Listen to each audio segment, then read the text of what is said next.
na sa pamamagitan ng pagbabago sa patakaran. Inaasahan na sa pamamagitan ng pagbabago sa Inaasahan na sa pamamagitan ng Inaasahan Inaasahan na sa pamamagitan ng pagbabago sa patakaran ng Immigration New Zealand. Magbibigay daan upang magkaroon ng work visa ang mga partners at school age na mga anak ng mga student visa holder na nag-aaral ng higher education program sa bansa.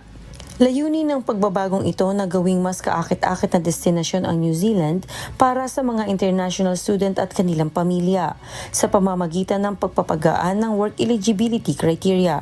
Maaaring i-apply ang mga pagbabagong ito sa mga asawa at partner ng mga estudyante nag-aaral sa Level 7 o Level 8 qualifications. Kabilang narito ang mga graduate certificates, graduate diplomas, bachelor's degrees, postgraduate certificates and diplomas, at bachelor's honors degrees.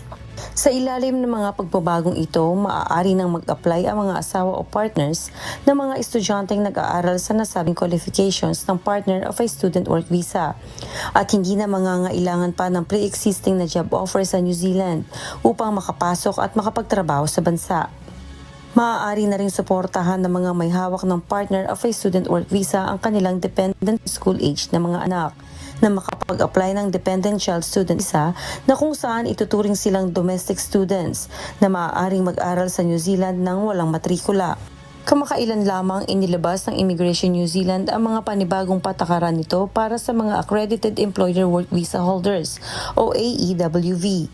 Nakapaloob sa mga pagbabagong ito na ang mga AEWV o Accredited Employer Work Visa Holders na nagtatrabaho sa Level 4 at 5 ng ANZCO o Australian and New Zealand Standard Classifications of Occupations ay mawawalan na ng pathway to residency at hindi na maaari mag-sponsor ng kahit anong klase ng visa application para sa kanilang mga asawa at dependent na mga anak.